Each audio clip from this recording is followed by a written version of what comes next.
നത്തിങ്ങിന്റെ nothing phone 3A Pro എന്ന പുതിയൊരു smart phone ഇപ്പം ഇന്ത്യൻ മാർക്കറ്റിൽ ലോഞ്ച് ചെയ്തിട്ടുണ്ട്. ഈ ഒരു സ്മാർട്ട് ഫോൺ 30,000 രൂപ പ്രൈസ് റേഞ്ചിലായിട്ടാണ് വരുന്നത്. ഈ ഒരു വീഡിയോയിൽ നമ്മൾ നോക്കാൻ പോകുന്നത് നത്തിങ് ഫോൺ 3A Pro എന്നുള്ള സ്മാർട്ട് ഫോണിനെ പറ്റിയിട്ടാണ്.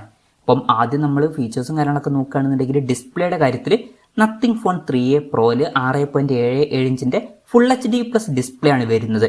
പിന്നെ ഇതിൽ ഫ്ലെക്സിബിൾ അമോലെഡ് ഡിസ്പ്ലേ ആണ് കൊടുത്തിരിക്കുന്നത്. പഞ്ചോൾ ഡിസൈൻ വരുന്നുണ്ട്. പഞ്ചോൾ വരുന്നത് ടോപ്പ് സെന്റർ ഭാഗത്തായിട്ടാണ്.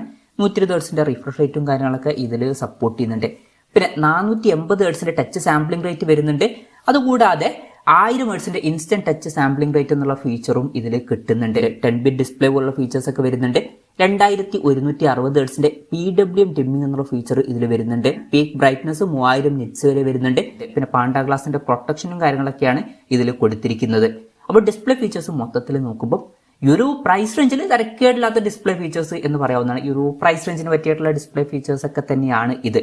പിന്നെ in display finger print sensor ഇതിൽ വരുന്നുണ്ട്. ഫോണിന്റെ വെയിറ്റ് വരുന്നത് ഏകദേശം 211 ഗ്രാമാണ്. തിക്നെസ് വരുന്നത് 8.39 mm ആണ്. പിന്നെ IP64 റേറ്റിംഗ് ഒക്കെ ഇതിൽ സപ്പോർട്ട് ചെയ്യുന്നുണ്ട്. പിന്നെ ഗ്ലിഫ് ഇന്റർഫേസ് എന്നുള്ള ഫീച്ചർ ഇതിൽ വരുന്നുണ്ട്. അതായത് ഫോണിന്റെ ബാക്കിൽ കുറെ LED ലൈറ്റും കാര്യങ്ങളൊക്കെ വരുന്നുണ്ട്. ഇപ്പൊ നോട്ടിഫിക്കേഷൻ ഒക്കെ വരുമ്പോഴും അതുപോലെ തന്നെ ക്യാമറ യൂസ് ചെയ്യുമ്പോഴൊക്കെ ഈ ലൈറ്റ് ഒക്കെ കത്തുന്നതായിരിക്കും. അത് ഇൻട്രസ്റ്റിംഗ് ആയിട്ടുള്ള ഒരു ഫീച്ചറാണ്. പിന്നെ എസെൻഷ്യൽ കീ എന്നുള്ള പുതിയൊരു ബട്ടൺ ഇതിൽ കൊടുത്തിട്ടുണ്ട്. അപ്പം സംഭവം എന്താണെന്ന് വെച്ചാൽ ഫോണിന്റെ സൈഡിലായിട്ട് ഒരു ബട്ടൺ വരുന്നുണ്ട്. ഇതിലോട്ട് പല ഫംഗ്ഷൻസും നമുക്ക് അസൈൻ ചെയ്ത് വെക്കാവുന്നതാണ്. പിന്നെ ഈ ഫോണിന്റെ ബ്ലാക്ക് കളർ വേരിയന്റും അതുപോലെ തന്നെ ഒരു ഗ്രേ കളർ വേരിയന്റും ആണ് ഇപ്പൊ ലോഞ്ച് ചെയ്തിരിക്കുന്നത്. ഇനി പ്രോസസറിന്റെ കാര്യം പറയുകയാണെന്നുണ്ടെങ്കിൽ സ്നാപ്ഡ്രാഗൺ 7s Gen 3 എന്ന പ്രോസസറാണ് ഈ ഫോണിൽ വരുന്നത്. ഇപ്പം ഈ ഒരു സ്മാർട്ട് ഫോൺ 30,000 രൂപ പ്രൈസ് റേഞ്ചിലാണ് വരുന്നത്. ആ ഒരു പ്രൈസ് റേഞ്ചിൽ ഇത് അത്ര മികച്ച പ്രോസസർ എന്ന് പറയാൻ പറ്റില്ല. ജസ്റ്റ് ആവറേജ് ആയിട്ടുള്ള ഒരു പ്രോസസർ മാത്രമാണ്. അപ്പോൾ നിങ്ങൾ മെയിനായിട്ട് നോക്കുന്നത് ഗെയിമിങ്, പെർഫോമൻസ് ഇതുപോലുള്ള കാര്യങ്ങളൊക്കെയാണെന്നുണ്ടെങ്കിൽ ഈ ഒരു പ്രൈസ് റേഞ്ചിൽ ഇത് സ്കിപ്പ് ചെയ്യുന്നതായിരിക്കും നല്ലത്. അത് മാത്രമല്ല ഇതിൽ LPDDR4Xന്റെ റാമും UFS 2.2 സ്റ്റോറേജ് ടൈപ്പ് വരുന്നുള്ളൂ. ഈ ഒരു പ്രൈസ് റേഞ്ചിലേക്ക് നമ്മൾ അറ്റ്ലീസ്റ്റ് LPDDR5ന്റെ റാമും UFS 3.1 സ്റ്റോറേജ് ടൈപ്പ് എങ്കിലും എക്സ്പെക്ട് ചെയ്യുന്നുണ്ട്. അപ്പം അതൊക്കെ മിസ്സിംഗ് ആണ്. അപ്പം പ്രോസസറും പെർഫോമൻസും അത്ര മികച്ചത് എന്ന് പറയാൻ പറ്റില്ല. പിന്നെ 5G സപ്പോർട്ടൊക്കെ ഉണ്ട്. മേജർ ആയിട്ടുള്ള എല്ലാ 5G ബാൻഡ്സും ഇതിൽ സപ്പോർട്ട് ചെയ്യുന്നതായിരിക്കും. ഫോണിന്റെ ബേസ് വേരിയന്റിൽ 8GB റാമും 128GB ഇന്റേണലുമാണ് വരുന്നത്. 8GB റാമും 256GB ഇന്റേണലുമായിട്ട് വരുന്ന വെർഷനും 12GB റാമും 256GB ഇന്റേണലുമായിട്ട് വരുന്ന ഒരു വെർഷനും വരുന്നുണ്ട്. പിന്നെ മെമ്മറി എക്സ്പാൻഡ് ചെയ്യണമെന്നുണ്ടെങ്കിൽ മെമ്മറി കാർഡ് സ്ലോട്ടൊന്നും ഇതിൽ കൊടുത്തിട്ടില്ല. NFC സപ്പോർട്ട് വരുന്നുണ്ട്. പിന്നെ ഫോൺ വെട്ടം നീട്ടാതിരിക്കാൻ വേണ്ടിയിട്ട് VC കൂളിംഗ് സിസ്റ്റം ഇതിൽ കൊടുത്തിട്ടുണ്ട്. ഏരിയ വരുന്നത് 4500 mm² ആണ്. പിന്നെ സ്റ്റീരിയോ സ്പീക്കേഴ്സ് ഒക്കെ ഈ ഫോണിൽ കൊടുത്തിട്ടുണ്ട്. ഈ ഫോണിൽ 3.5 mm ഓഡിയോ ജാക്ക് വരുന്നില്ല.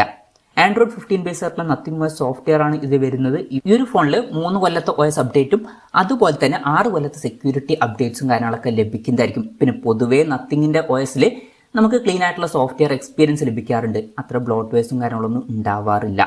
പിന്നെ ക്യാമറയുടെ കാര്യം പറയുകയാണെന്നുണ്ടെങ്കിൽ ഫോണിന്റെ പിന്നിൽ ട്രിപ്പിൾ ക്യാമറ സെറ്റപ്പാണ് കൊടുത്തിരിക്കുന്നത്. 50 മെഗാപിക്സലിന്റെ f1.88 അപ്പേഴ്സിൽ വരുന്ന മെയിൻ ക്യാമറ സെൻസറാണ് ഈ ഫോണിൽ വരുന്നത്. ഇതിൽ OSൽ സപ്പോർട്ട് വരുന്നത് സെൻസർ സൈസ് വരുന്നത് 1/1.56 ഇഞ്ചാണ്. പിന്നെ 8 മെഗാപിക്സലിന്റെ f2.2 അപ്പേഴ്സിൽ വരുന്ന അൾട്രാ വൈഡ് ആംഗിൾ ലെൻസ് ഇതിൽ വരുന്നുണ്ട്. ഇത് കൂടാതെ മൂന്നാമത് 50 മെഗാപിക്സലിന്റെ f2.55 അപ്പേഴ്സിൽ വരുന്ന ഒരു പെരിസ്കോപ്പ് ടെലിഫോട്ടോ ലെൻസ് ഇതിൽ വരുന്നുണ്ട്. ഇതിൽ 3x ഒപ്റ്റിക്കൽ സൂം ഒക്കെ സപ്പോർട്ട് ചെയ്യുന്നുണ്ട്. അപ്പം പെരിസ്കോപ്പ് ലെൻസ് അടക്കമുള്ള കാര്യങ്ങൾ ഈ ഒരു ഫോണിൽ വരുന്നുണ്ട്. ഈ ഒരു പ്രൈസ് റേഞ്ചിൽ അത് നല്ലൊരു കാര്യം തന്നെയാണ്. പിന്നെ ഫ്രണ്ടിൽ 50 മെഗാപിക്സലിന്റെ സെൽഫി ക്യാമറയും കൊടുത്തിട്ടുണ്ട്.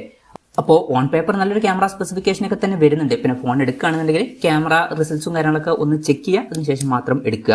പിന്നെ ബാറ്ററിയുടെ കാര്യത്തിൽ 5000 mAh ബാറ്ററി കൊടുത്തിട്ടുണ്ട്. 50 വാട്ടിന്റെ ഫാസ്റ്റ് ചാർജ് സപ്പോർട്ട് വരുന്നുണ്ട്. തിരക്കേടില്ലാത്തൊരു ചാർജിങ് സ്പീഡാണ്. Type-C ചാർജിംഗ് പോർട്ടും ഇതിൽ കൊടുത്തിട്ടുണ്ട്. പക്ഷെ ഒരു കാര്യം എന്താ വെച്ചാൽ ഫോണിന്റെ ബോക്സിൽ ചാർജർ ഉണ്ടാവില്ല. ചാർജർ നമ്മൾ സെപ്പറേറ്റ് മേടിക്കേണ്ടി വരും. അപ്പം ഇതൊക്കെയാണ് മൊത്തത്തിൽ ഫീച്ചേഴ്സിനെ പറ്റി പറയാനുള്ള കാര്യങ്ങൾ.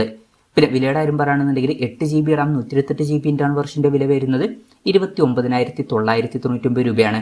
8GB റാം 256GB ഇന്റേണൽ വെർഷന്റെ വില വരുന്നത് 31,999 രൂപയാണ്. പിന്നെ 12GB റാം 256GB ഇന്റേണൽ വെർഷന്റെ വില വരുന്നത് 33,999 രൂപയാണ്. പിന്നെ മാർച്ച് 15 മുതലാണ് ഫോണിന്റെ സെയിലും കാര്യങ്ങളൊക്കെ സ്റ്റാർട്ട് ചെയ്യുന്നത്.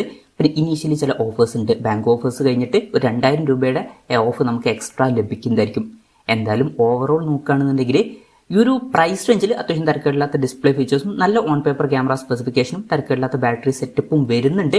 പക്ഷേ പ്രോസസ്സർ ഈ ഒരു പ്രൈസ് റേഞ്ചിൽ അത്ര മികച്ചത് എന്ന് പറയാൻ പറ്റില്ല. അപ്പം നിങ്ങൾ ക്യാമറയിൽ ടെലിഫോട്ടോ ലെൻസും ബാക്കി അത്യാവശ്യം നല്ല ഫീച്ചേഴ്സും പിന്നെ നല്ല സോഫ്റ്റ്വെയർ എക്സ്പീരിയൻസ് ഒക്കെയാണ് നോക്കുന്നതെന്നുണ്ടെങ്കിൽ ഈ ഫോൺ എടുക്കാം എന്നേ ഉള്ളൂ. പിന്നെ പ്രോസസ്സർ പെർഫോമൻസ് ഇതൊക്കെയാണ് മെയിനായിട്ട് നോക്കുന്നത് എന്നുണ്ടെങ്കിൽ ഇതിന് പകരം വേറെ ഫോണുകൾ എടുക്കുന്നതും ആയിരിക്കും നല്ലത്. അപ്പം അതാണ് ഈ ഒരു ഫോണിനെ പറ്റിയിട്ടുള്ള എൻ്റെ ഒരു പേഴ്സണൽ അഭിപ്രായം. ഈ ഒരു ഫോണിനെ പറ്റിയിട്ടുള്ള നിങ്ങളുടെ അഭിപ്രായം ജസ്റ്റ് ഒന്ന് കമൻറ്റ് ചെയ്യുക.